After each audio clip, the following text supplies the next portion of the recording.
it's hard for me, given the upheaval of the world right now, to talk about silly things like pop music. But that's where we are.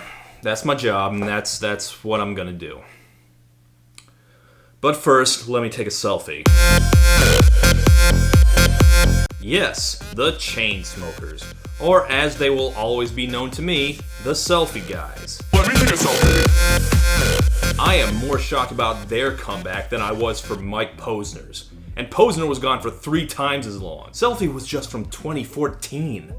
And what makes it so shocking is that Selfie is the definition of a novelty hit. It was exactly the kind of song that I should be able to dismiss as a blip from 2 idiots I would never see again.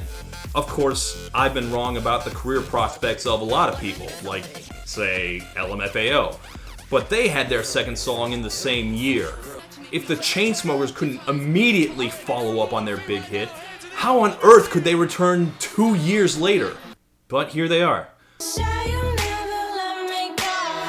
I'm annoyed by a lot of things about their comeback, but most of all I'm annoyed that I have to start taking them seriously as artists. The Selfie Guys are, in a quantifiable sense, the biggest act of the year. The Chainsmokers. If I could go back to 2014 and tell my past self that 2016 was the year of the Chainsmokers, past me would probably say, wow, 2016 must be the worst year in history. And I tell him, calm down. Things aren't that bad. Also, start investing in Xanax. And I mean now, not later. I need you right now. The big question is, how do you turn Selfie into a sustainable career? Good question. Well, apparently by switching from making terrible novelty EDM to terrible generic EDM. That's one possible way.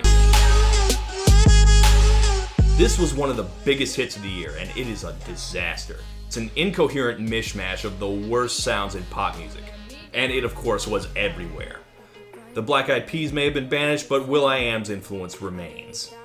But even that was dwarfed by today's song, which is A, their attempt at a love song, and B, one where they actually sing. That's right, the Selfie douches are now singing. You're looking pretty in a hotel bar and I can't stop. Bite that tattoo on your shoulder. Oh boy.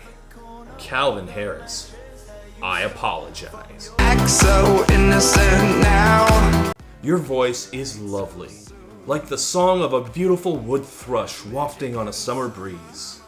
And because nothing in this world makes sense anymore, this song is huge. It is the best charting hit of the year. And not speaking for myself, just taking the temperature of the room here, seems like the backlash is kicking in, but hard. And goddamn, I'm not surprised, because Jesus Christ, who on earth thought this was a good idea? I dare say there's not a more disliked song in the world right now. Am I really going to be the guy to stand up for this? Fine, screw it. I like the song. Quite a bit, if I'm being honest, but hear me out. I totally get why this song is controversial. There are a lot of problems with it. A lot.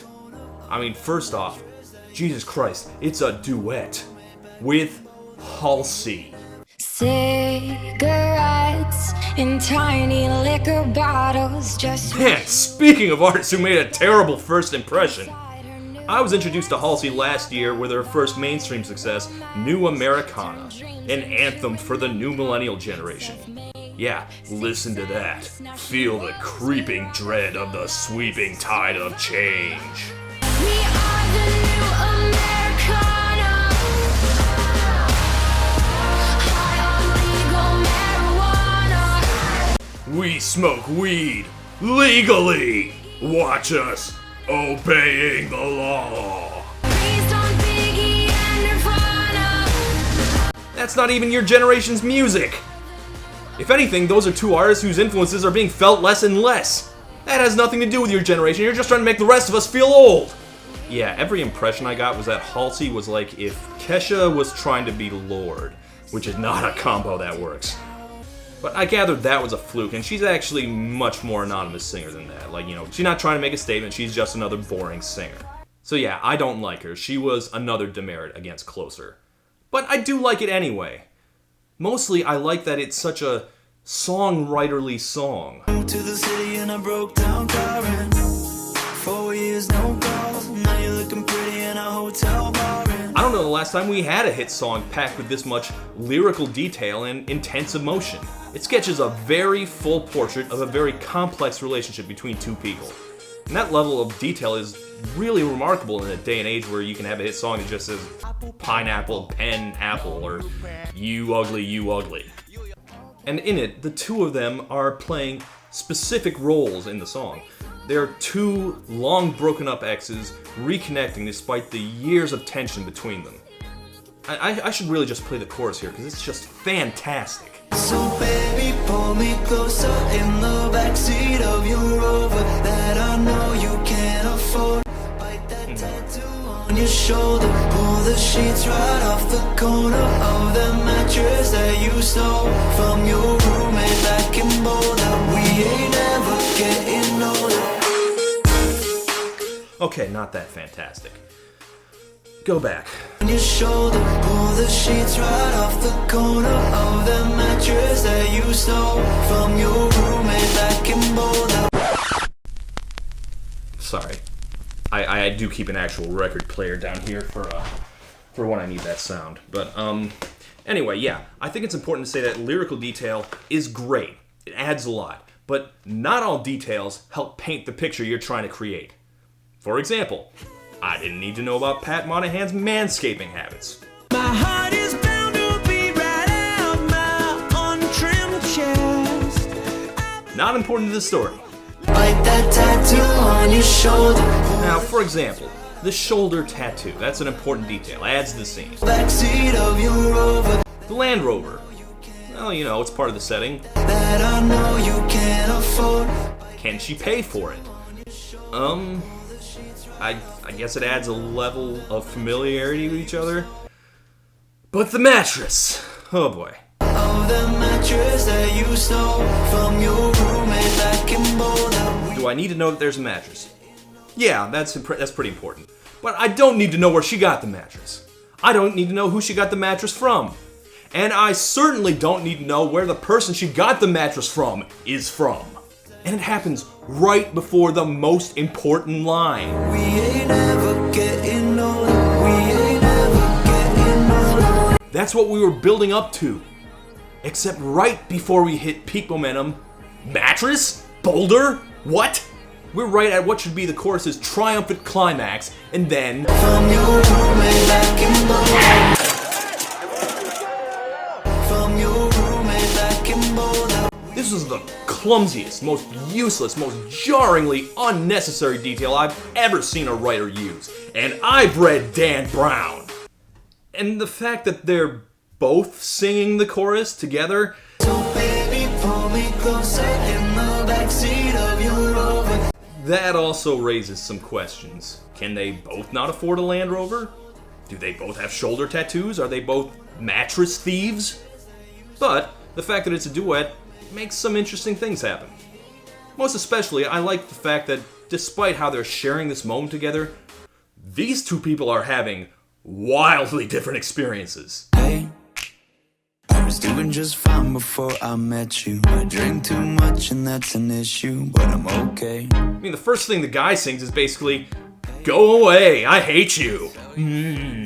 Tell your friends it was nice to meet them, but I hope I never see them again. Meanwhile, let's see how she feels about this rekindling of that old flame. Look as good as the day I met you. I forget just why I left you. I was insane. Why did you leave him? Well, he hates all your friends. But I hope I never see them. I'm not saying that's his fault or your fault. I'm just saying it's a huge red flag as far as compatibility goes. And of course there's this. I drink too much and that's an issue, Just a guess. But then again, by his own words, it's okay. but I'm okay. So, I mean, don't worry about that, obviously. I mean, focus on what's bringing the two of you together again. You look as good as the day I met you. Ah, yes, the one thing that proves a relationship can work forever. looks. It's like they say, beauty is bone deep. I don't know how to break it to you, but I wouldn't count on him calling you the day after. 4 years, no calls. Now you're looking pretty in a hotel bar. I mean, you haven't spoken in 4 years, which is not a good sign on its own. Plus, I get the feeling you might have forgotten some bad memories. I mean, Christ, you re-met at a bar. The two of you only got back together because he's drunk. He drinks too much. It's an issue.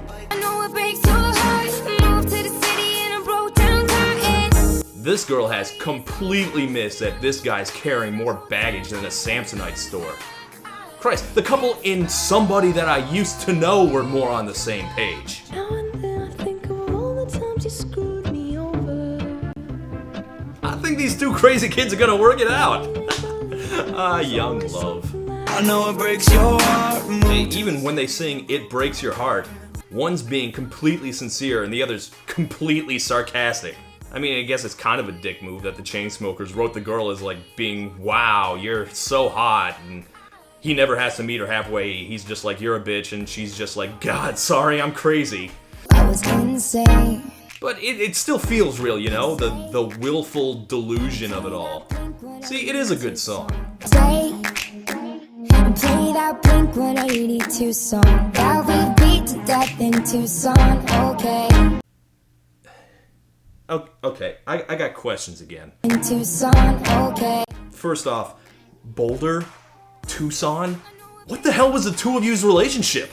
Were you traveling around the country like Bonnie and Clyde on a crazy mattress stealing spree? Secondly, that Blink 182 song? Play that Blink 182 song. Which one? The one with the dick jokes? The state looks down on sodomy. I know, I'm sorry. I know they became a real grown-up band eventually. But to me, they'll always be the haha, that porn star is gonna stick her finger up your butt band. Which song are they even talking about? Let me see here. Oh yeah, I Miss You. Yeah, that's a good song. I like that song. Don't waste your time on me, you're already the voice inside my head. Not sure that's all that romantic though. I'm not sure don't waste your time on me is the lyric you really want to hear when reconnecting. It does have some of the same wistful vibe that this song has, and I'll give it that. Of course, if anything, the Blink 182 song she's talking about is still What's My Age Again? Because that song is indeed about never getting older. And to be honest, the situation will probably end up for these two looking like the same way it did for Blink. Embarrassing and regrettable in hindsight. This hookup is a mistake, you guys. But I do have one other question. Why is this being labeled a Millennial anthem? Because I've seen that a lot. Well, I've been thinking about it, and I think it's that a lot of the unnecessary jarring details are about one major thing. Moved to the city in a broke down car and Can't buy a mattress, Daddy bought us our car. This is the new Americana. We're all broke. And we're gonna be a lot broker pretty soon, probably. No politics, no politics, no politics. Yeah, regardless of all its deep, serious flaws, I like it. I mean, she's singing way too hard, and he can't sing at all, but it works together, you know, like Sonny and Cher, who are also both terrible singers. Don't let anyone tell you otherwise. Look, I'm not saying it's a perfect song. I'm not sure that's even a good song. But if there's anything that sums up the mess of anger, optimism, confusion, and the desire to turn back time that I'm feeling right now, it's this one. Chainsmokers, Closer, thumbs up.